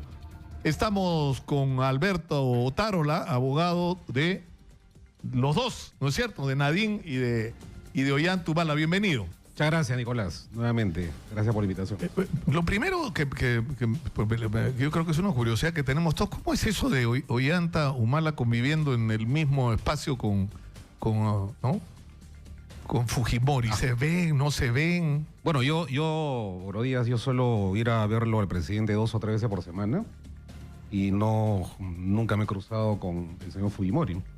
Tienen espacios separados y cada uno ocupa un lugar de este establecimiento. Pero en algún momento tiene que haber habido contacto entre ellos, ha habido ahí algunos rumores no de me que consta, probablemente, pero tienen espacios muy acotados a la condición en la que están. Y la preocupación principal, ciertamente, de nosotros es que este lunes, que se va a realizar la vista de la causa en la Corte Suprema para calificar la procedencia del recurso a casación, pues el máximo órgano de la Administración de Justicia del país observe una situación irregular y arbitraria que priva ilegalmente la libertad a 2 personas que se han sometido siempre a las investigaciones fiscales. Eso es lo que tenemos en los próximos días, Nicolás. Ahora, ¿cómo es la vida de ellos? Disculpa que siga Alberto en eso, pero en realidad interesa, porque uno no piensa en ese tema, ¿no es cierto? ¿Qué hace Ollanta todos los días Está leyendo mucho el presidente. La verdad que yo soy abogado, soy amigo, él me cuesta mucho entrar a la escena de la intimidad, pero yo lo veo bastante tranquilo, él es un espartano, siempre lo he dicho, no tiene más comodidades que las que puede tener cualquier preso en el país de esa... O sea, de alguna manera la vida militar te prepara para contingencias como esta, ¿no? Lo veo bastante, digamos, tranquilo, ciertamente enfocado en los procesos judiciales y en permanentes reuniones con nosotros los abogados y muy poca gente con la que se reúne, porque, lo repito, nosotros siempre hemos dicho que son más de 120 días los que están en prisión y esta es una situación a la que no debiera acostumbrarse, porque debiera afrontar, como corresponde, el juicio de libertad. Y recibe la visita de sus papás, entiendo, ¿no? Sí, yo la veo me encontré algunas veces con la señora, la mamá de presidente Humala, los hermanos, por supuesto, sí, recibe visita de los familiares, ¿no? ¿Y Nadine? ¿Con quién está? Nadine está... Ella no está en aislamiento, ¿no es cierto? Es decir, está en contacto con otras internas, está, ¿no? en un espacio en el penal de Chorrillos, ¿no? Y yo diría con muchas más limitaciones que la del presidente Humala, porque no hay tampoco mayor espacio para ella. tiene un régimen parecido al de los terroristas porque no puede ver a sus hijos con la frecuencia que se debieran ver, ¿no? ¿Cuántas veces a la semana ella puede ver a sus hijos? Bueno, cada 15 días puede ver a los menores, ¿no? Y la verdad es una situación que no se la deseo a nadie. ¿Y por qué eso? Porque normalmente las visitas son la semanales, calificación, ¿no? que ha hecho el INPE, nosotros entendemos también, por cierto, las limitaciones que tiene el sistema penitenciario peruano, pero lo que siempre hemos reclamado, que aquello que también lo ha dicho Nadine en varios de sus escritos, ¿no? Se pierde la libertad, pero no la dignidad, ¿no? Y en general es un reclamo que siempre haya hecho para todas las personas, las mujeres que están en su misma condición y no pueden recibir la visita, por ejemplo, de sus menores hijos, ¿no? Entonces yo he sido a veces testigo de la manera en cómo se ha tenido que despedir, sobre todo el más pequeño. Así que es una situación, creo que es inhumana, más allá de que sea arbitraria, y que es la gran oportunidad de la Corte Suprema. ¿Y cuánto para tiempo ve a resolver sus hijos? O sea que... Bueno, puede verlos 2 o 3 horas, hasta la visita son hasta las 4 de la tarde, y días especiales. Y ¿no? cada 15 días. Exactamente. Los que tenemos más acceso somos los abogados por razones legales, que podemos visitarlos. ¿Y quién más está con ella? O sea, ¿con quién tiene contacto cotidianamente ella? Ella está en un espacio que a veces comparte con otras señoras, ¿no? Pero lo digo, con mucha fuerza que tratamos de transmitirle nosotros, y sobre todo con la convicción de que esta prisión va a determinar no solamente va a ser el inicio de un proceso que seguramente va a ser un poco más largo, pero que ellos están dispuestos a enfrentar y afrontar, pero de la manera correspondiente, en el sentido de priorizar, ¿no es cierto?, la libertad de 2 personas que, repito, se les puede inclusive dar otro tipo de limitaciones personales, ¿no?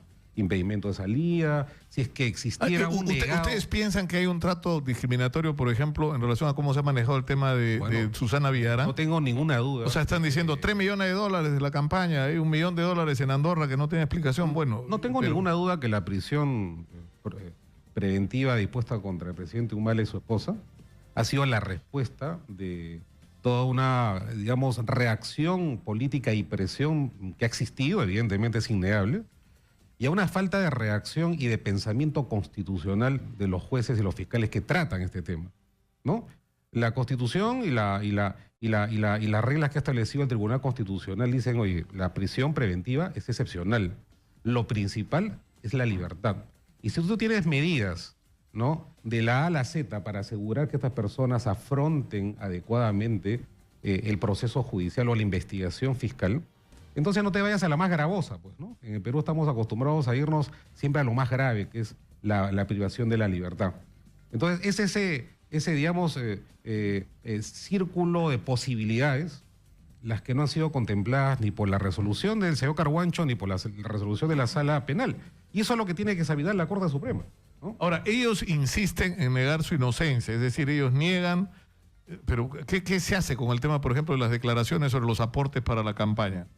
Bueno, es lo que... Porque además está Alberto de contraparte, la cantidad increíble de gente que dice que no dio dinero para la campaña y su nombre aparece ahí, ¿no? Es lo que dice, lo que existe es una declaración de Odebrecht y de Barata que dicen que aportaron a una campaña electoral de un candidato que no era funcionario público en el año 2010-2011. Eso es lo que existe. Eso es lo que ¿Ustedes aceptan que eso ocurrió o no? No se ha aceptado y eso es materia de investigación. Pero lo que se va a ver el lunes no es si recibieron o no, o si son inocentes o culpables. Sino las condiciones en que debe llevarse adelante el proceso. Y yo creo que la democracia en el país y un respeto elemental por los derechos fundamentales de cualquier persona nos tiene que llevar hacia una reflexión. O sea, regresemos a la civilización, por favor, y seamos menos punitivos en nuestras decisiones, porque aquí, escuchaba tu reflexión inicial, de lo que se trata es que, por supuesto, se investigue todo lo que se tenga que investigar, pero aquí se requiere mucha serenidad, mucha pausa para evaluar las condiciones extraordinarias por las que está pasando el país en este momento, y esa pausa también, ¿no es cierto?, se debe referir a las condiciones mediante las cuales la justicia analiza un caso descontextualizándolo de la presión política. Yo siempre pongo como ejemplo, porque creo que la comparación es absolutamente pertinente con lo que está pasando en Brasil. Lo digo, por ejemplo, en relación al Colegio de Abogados. Quien presenta la denuncia contra el presidente Temer es el Colegio de Abogados de Brasil. que tiene un papel mucho más activo y trascendente en la lucha contra la corrupción del que está teniendo acá, ¿no? Así es. Pero, por ejemplo, otro tema que es bien importante en Brasil es el tema de las detenciones preventivas. Es decir, dictan prisión preventiva, y eso me llamó mucho la atención, en noviembre del año 2016 contra el presidente Petrobras, en febrero estaba sentenciado. Es decir, no estuvo ni 4 meses de prisión preventiva y lo sentenciaron. Bueno, lo sentenciaron a 16 años de cárcel, no sé, pero... Es decir, acá lo que ocurre, lamentablemente, es que se ordenan prisiones preventivas y es como que te olvidas.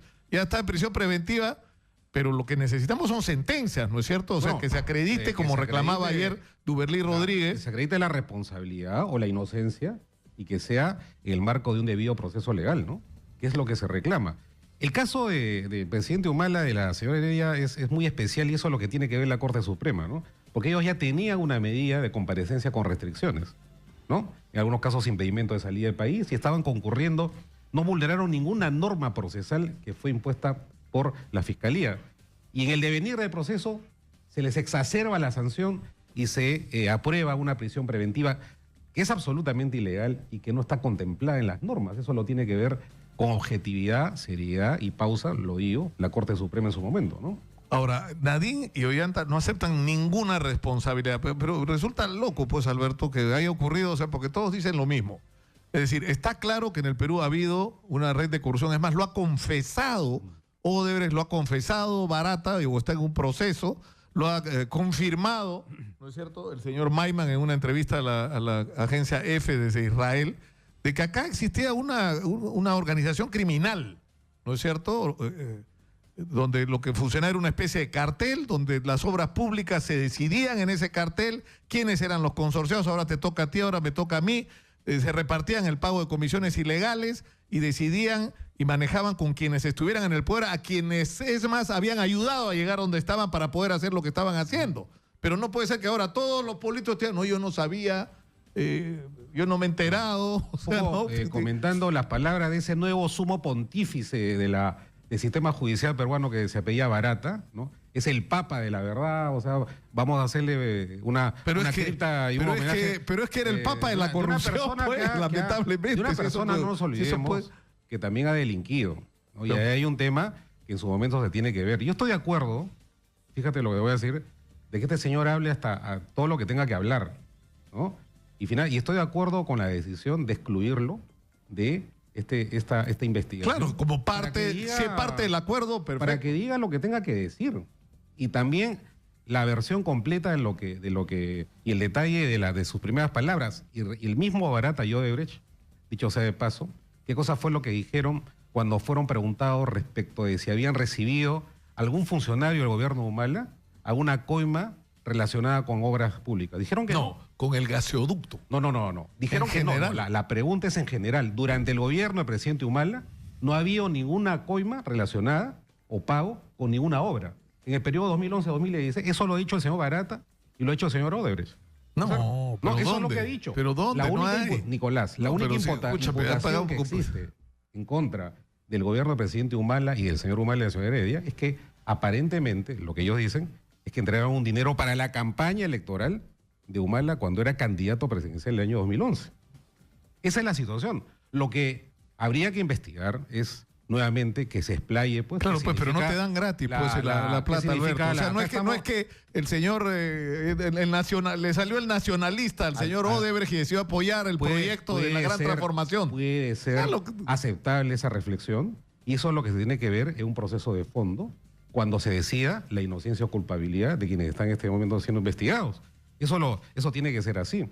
Pero ahora yo veo con absoluta preocupación que están pasando piola con todas estas denuncias del señor Kuczynski, a ver qué va a decir Barata sobre la señora Fujimori, ¿no? Yo la verdad que voy a asistir complacido al como dicen, al canto coral de esta persona respecto al señor García y la señora Fujimori. ¿Qué es lo que tiene que decir? ¿No? Los peruanos tenemos el derecho de saberlo todo, sobre todo. Pero claro, por eso es que es tan importante que no haya ningún sesgo en la investigación. Exactamente. ¿No es cierto? Y que no esté ocurriendo lo que lamentablemente, y según todos los indicios, está ocurriendo. Es decir, hay información. Por ejemplo, este tema de Pedro Pablo Kuczynski, ¿no es cierto? Que es un tema sumamente delicado por las implicancias políticas que pueda tener. Hace rato que esa información está ahí dando vueltas en el Ministerio Público y no se atreven a agarrar el toro por las astas. El tema del caso de Graña y Montero, ¿qué es lo que ocurre? Si Graña y Montero es incluido como investigado, la empresa se derrumba en la Bolsa de Nueva York y va a tener encima no los 2 o 3 juicios que entiendo ya tiene, sino va a tener decenas de juicios de la gente que compró acciones de esta empresa y a la que no le advirtieron que estaban realizando actividades ilegales. Va a ser el derrumbe de esta empresa. Pero entonces, ¿qué haces? ¿No los incluyes en la investigación para protegerlos? O sea, ¿qué es lo que prima? Entonces... Lo que yo he escuchado es que ya los incluyeron, y en el caso del presidente Kuczynski, porque acá, repito, Nicolás, hay que tener mucha calma. Se trata del presidente de la República, ¿no? Y por supuesto que coincidimos en que todas estas aseveraciones tienen que ser investigadas. Pero tampoco yo me niego a participar en una posición en virtud de la cual estamos ante una posibilidad de que el presidente Kuczynski, ¿no es cierto?, sea responsable por hechos que se le imputan. El señor presidente de la República tiene una protección especial en la Constitución y acá no hablo estrictamente como abogado especialista en derecho constitucional. Y aprendamos a respetar los fueros. Así los hechos hayan ocurrido antes de que él fuera presidente. Él tiene el derecho, solo puede ser investigado por los hechos que aparecen en la Constitución, por los delitos que aparecen en la Constitución. Tiene el beneficio del antejuicio del presidente. Entonces, vayamos por partes y por etapas. Todas estas denuncias son, por supuesto, graves, complicadas, pero démosle la posibilidad de que sean investigadas y que el señor Kuczynski diga lo que tenga que decir a este respecto.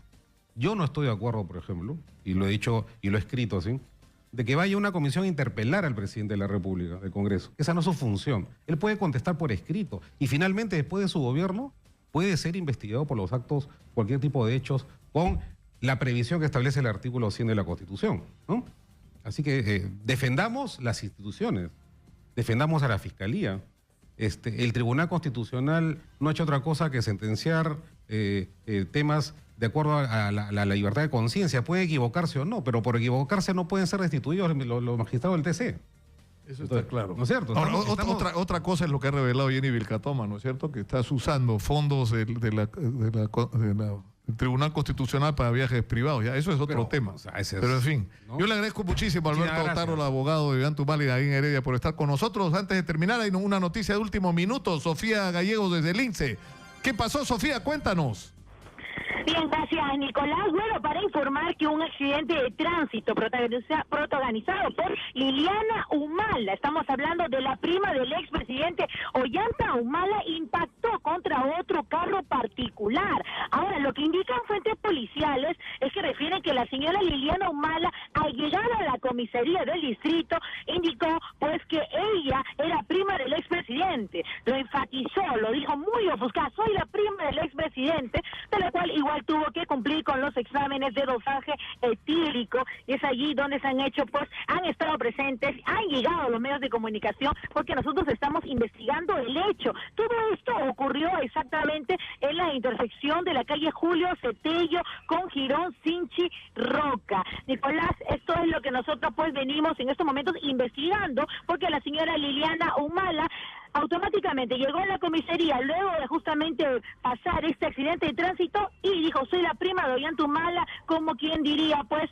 no querer asumir la infracción. Con la prima no te metas, ya está claro. Gracias, así Sofía. Es, efectivamente. Muchas gracias. Y estamos en la línea con José Vilches, está en Suiza.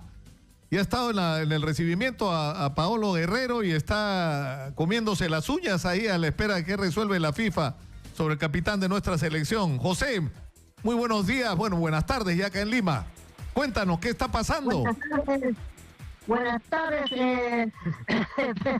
Son 18 de la tarde con 01 minutos y nos encontramos en la puerta de la FIFA a espera de los resultados. Paolo Guerrero llegó 2:45 de la tarde, entró en un taxi, a bordo de un taxi, acompañado de sus abogados. Ellos entraron, estamos esperando aquí. Y bueno, y aquí nos encontramos con los peruanos. Realmente es increíble que todavía no se retiran. Ellos están aquí a la expectativa de que ellos les puedan dar una fotografía o agarrarlo de la mano. Buenos días, ¿tu nombre? Elisa Espinosa del Agustino. ¿Qué nos puede decir referente a Pablo Guerrero? ¿Sigues esperando? Sí, con fe, con fuerza. Estamos bajo cero, pero somos muy hinchas. Un país está esperando con fe que tengamos buenos resultados, así que fuerza, Paolo. Fuerza, Paolo. También, amigo, ¿tu nombre? yo de Pretel, aquí también esperando los resultados, que con mucha fe esperemos que sea positivo todo para Paolo Guerrero y pueda acompañar a los muchachos a la selección a jugar en Rusia, porque la selección lo necesita, a nuestro capitán. Y bueno, también aguantando el frío, pero no hay frío que nos va a mover de acá hasta no verlo a Paolo Guerrero. Claro, son las apreciaciones peruanos que residen en Suiza. Aquí, mira tu nombre. Hola, buenas tardes, soy Ivonne Merino y fan de mi selección. Amo mi selección y apoyo a la roja y blanca y estamos con Paolo, sea lo que sea, estamos ahí. Y a los jugadores más peruanos, de verdad que les deseo muchas fuerzas adelante, arriba el Perú. Y vamos a demostrar ese corazón, esa roja y blanca, vamos a demostrar que los verdaderos peruanos somos. ¿Tu nombre, Mita? Damaris, de Arequipa. Desde Arequipa del Sur. Estamos en directo con Nicolás Lucas. ¿Qué apreciación referente a Paolo Guerrero? Estamos apoyando, estamos aquí muy felices apoyándolo. Está haciendo mucho frío, pero confiamos en que todo va a salir bien. Todo queremos mucho. Arriba Perú. Está un hola, ¿no? Bueno, son apreciaciones de... Aquí hay un niño que se encuentra. ¿Tu nombre, amigo? ¿Tu nombre? Gabriel, suizo peruano. Que no tiene frío. Sí tiene frío. Bueno, estamos en directo para Radio Exitosa. Como decimos con los peruanos, sí, aquí no se mueven desde las puertas de la FIFA, esperando a verlo a Guerrero, y no solamente verlo a Guerrero, tomarse una fotografía con Guerrero, porque ellos están realmente entusiasmados y tienen, como lo has escuchado, mucha fe que él pueda salir el resultado positivo para verlo jugar en la FIFA en Rusia 2018. Muchas gracias a José Vilche, muchas gracias. Vamos a tener más información increíble. No solamente está José Vilche, que vive en Nápoles, que se ha trasladado hasta Zúrich. Hay un montón de peruanos que fueron a esperar al aeropuerto a Paolo, que están en la puerta de la FIFA dándole ánimos y están como todos nosotros angustiados esperando qué es lo que resuelve el máximo organismo del fútbol en el mundo. Conmigo será hasta mañana. Muy buenas tardes. Los dejo con el señor Manuel Rosas.